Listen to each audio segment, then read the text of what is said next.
Hey everyone, welcome in. Ben is watching his man crush Justin Herbert, so he's too busy to do this right now. Justin Herbert, my fantasy quarterback, who needs to pick it up actually, because I'm going against Justin Fields today in fantasy. So yeah, I need a big one tonight from you, Justin Herbert. Let's go, buddy. Let's go. Get him. Welcome in. Packers win and save the season. And it was by some guys you probably didn't expect. Although they're guys we talk about on our show quite often. We've talked about them as guys that need to be utilized more. One on defense, getting a lot more snaps because of injury primarily. Rudy Ford. Rudy Ford, a monster. Makes a big tackle on the first play of the game where no other safety on this team would have made that tackle for a basically no gain or a short loss. And then it was a quick 3 and out. Dallas Cowboys 2 3 and outs to start the game, by the way. Big defensive stands by the Packers multiple times in this game, including to start the game. And then the other guy, well, y'all know who he is. Of course, Rudy Ford, not just that tackle, had some other big tackles, had 2 big interceptions, which turned into touchdowns and big returns off those interceptions too. So just a heads up dude who plays hard, plays aggressive, number 20 on the field. Yes, please. Thank you very much for finally getting him out there more, Green Bay Packers. Please do keep him out there. And you can take Darnell Savage right off of there. And we can just have Rudy Ford all the time. Would be great. But, Rudy Ford, yeah, big game and big half. The other guy, Christian Watson. Christian Watson, who had a terrible start to the game, right? First offensive possession gets thrown to. The Packers are running the heck out of the ball, keep running. Oh, no, we're going to pass it all of a sudden on 2nd and 5, and then we're going to pass it on 3rd and 5, both to Christian Watson, and he drops both passes. Terrible way to start, right? But he bounced back, and he was the difference. Humongous game for that kid. The first Packers, hey, David, first Packers, you're right.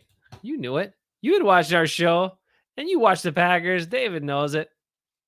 The first Green Bay Packers rookie receiver to have multiple touchdowns in a game since 1988.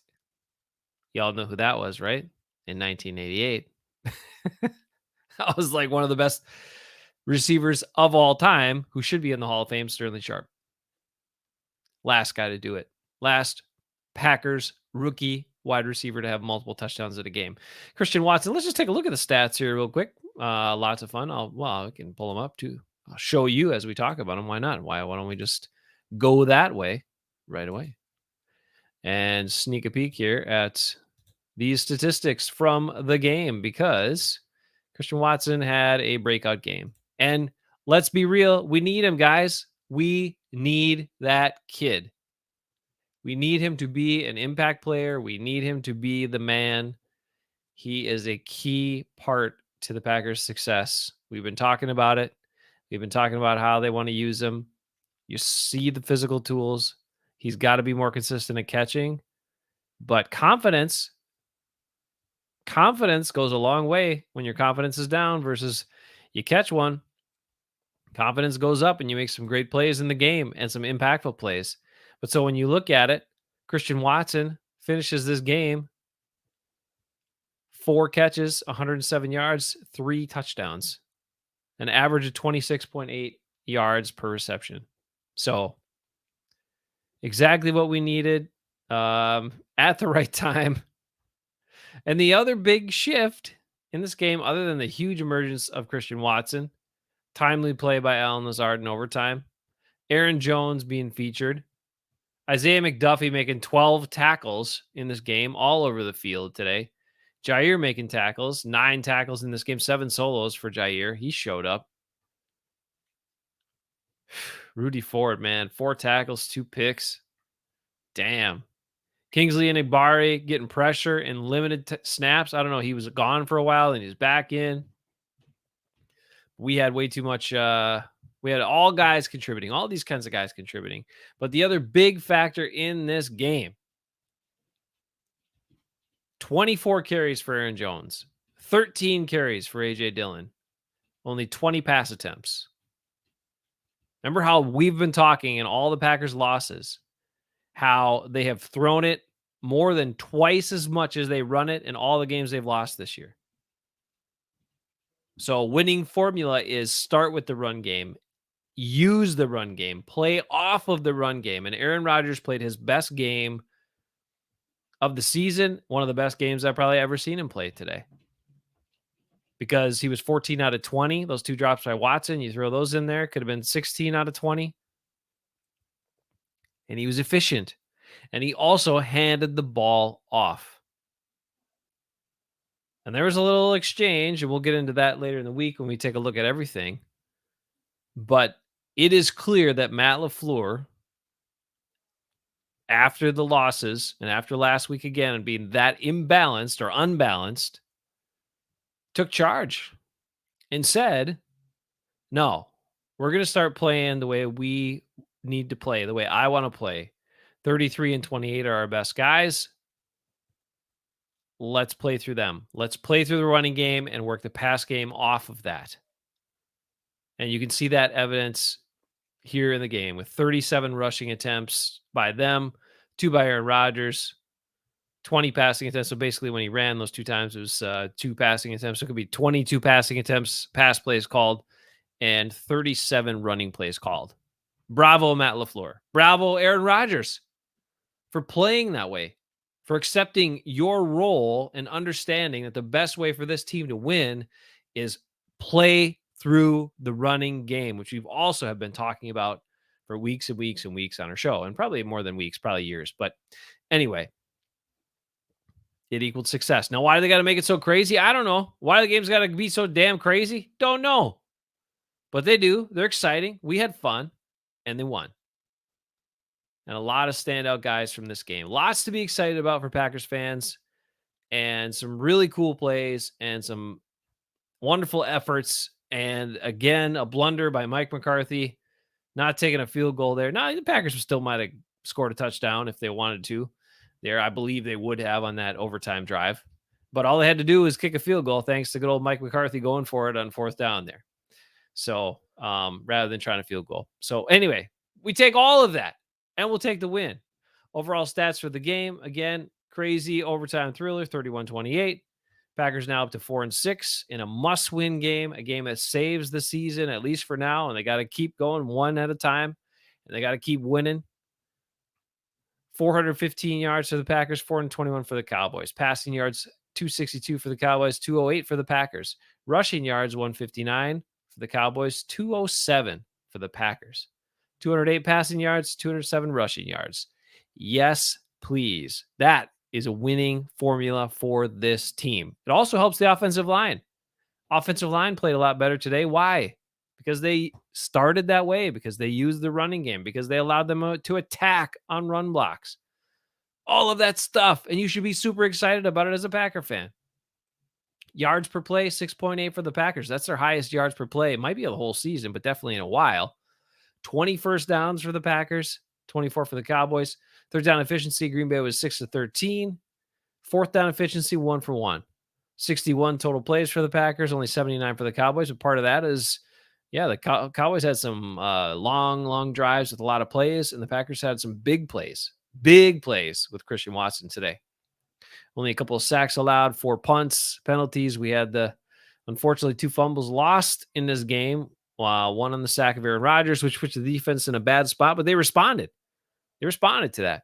And then the other one was the fumble by Amari Rodgers, and we'll talk about that more too. But big difference. Keyshawn Nixon looks way more comfortable catching punts than Amari Rodgers ever did. Guy probably should have had the job from the start of the season. Anyway, I think that was the last straw for Amari Rodgers. You're going to see Keyshawn Nixon as the punt returner and the kick returner the rest of the season. Now, Amari will still be on the team, probably as a backup wideout, but I don't think his punt catching days are over. Time possession, 35-55 for the Packers, 30-59 for the Cowboys. What does that tell you? A lot of even stats, very even game. That's how you get to overtime, tied at 28 after 4 quarters, 31-28, Packers win. That's it. Aaron Rodgers, a very efficient 14-20. 224 yards, 3 touchdowns, 0 interceptions. Nice high rating, nice efficiency. Aaron Jones, 5.8 yards per carry. Again, 24 carries, 138 yards, 5.8 yards per carry, a touchdown. A.J. Dillon, 13 carries, 65 yards, 5.0 yards per carry. So between those 2 running backs, Both 5 a carry or better. Jones almost 6 a carry. Like, that's just more evidence. That's incredibly effective running. When you can run the ball that effectively, you have to feature that. I don't care how good you think your quarterback is, and especially when your passing game has struggled as much as the Packers have, lean on that run. Lean on the run, and you win, baby. So here you go. There it is. Sammy Watkins, 3 catches, 47 yards. Already told you Watson's line. Al Nazard had the 3 catches for 45. He was quiet most of the game, but had a couple late. Aaron Jones, couple of grabs. Tunyon 1. Mercedes 1. That's it.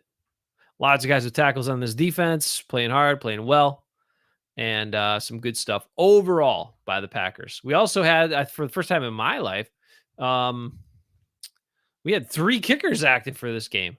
2 field goal kickers and 1 punter. All active in the same game. Wow, that's 3 roster spots for guys that just kicked. That's pretty interesting. That's something.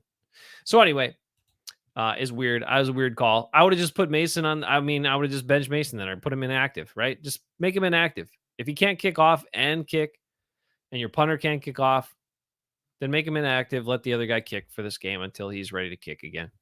Oh, Lee's here. How you doing, Lee? Sorry, I was going through all those stats. It was a fun game. It was the most fun game for me to watch all season. Lots of guys contributing, balls spread around, running backs featured, bunch of defensive guys making plays, impacting the game.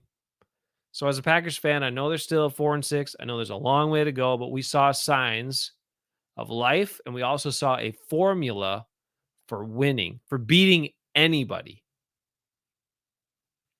They laid it out for you tonight. Run the heck out of the ball. Target Christian Watson. If he's out there, he is a difference maker. Whether he drops one or not, or a couple or not, you got to keep going to the kid. We need him. The Packers need Christian Watson to be successful on offense, 100%. And he was, man, feel good for the kid. He's had a rough start, right? All these injuries, all these other things that have plagued him, that have slowed him down, that have kept him out of the lineup, other stuff going on. Drops his first pass of the whole season, and people getting on him about that. I mean, it's been a rough start for a rookie. And yes, I ate some pistachios. Yes, I did. But yeah, he's had a rough go. So you got to feel good for that kid, man. I feel great for him. Also, a couple of unsung heroes in this game. We'll talk about them too on a radio show Friday night. We will catch you Wednesday night for game review, 7 p.m. And then, of course, our Friday night radio show. Don't forget to tune in. Friday night radio show, okay? 92.7 FM, 1580 AM in the Madison area. Up in northwestern Wisconsin, near Amory and kind of that belt, 1260 AM. Also, our radio show out there simultaneously, 7 to 8 p.m. And we're working our way around the state. Hey, Ben. And lastly, you guys can subscribe to our channel and you don't miss anything. But we'll have some fun. We'll review this game. It'll be fun to take a closer look at a lot of things. And this time, a lot more things to celebrate than it has been in quite some time. That comes with winning, but it also comes with getting the right guys on the field and letting calling plays for them. And then also having guys attack a little bit more in spots and make plays. Jair was a little closer to his guys today. They didn't have him play so far off a bunch. And so he was able to make some plays. He played a good game. That's the kind of stuff we need, right? There's a couple things to talk about rotation-wise in the defense that could be better, and we'll get into that on Wednesday too. It's all part of it. It's all part of improving. But you saw it. You saw it. The formula for winning: run the ball, play more aggressive defense, and Aaron Rodgers, be there and be ready to make plays when we need you. That's how this team wins. All right. Be good. Stay good, everybody. Appreciate you. Go Pack Go. And we'll catch you Wednesday night, 7 p.m. Game review with Ben. Tell me why,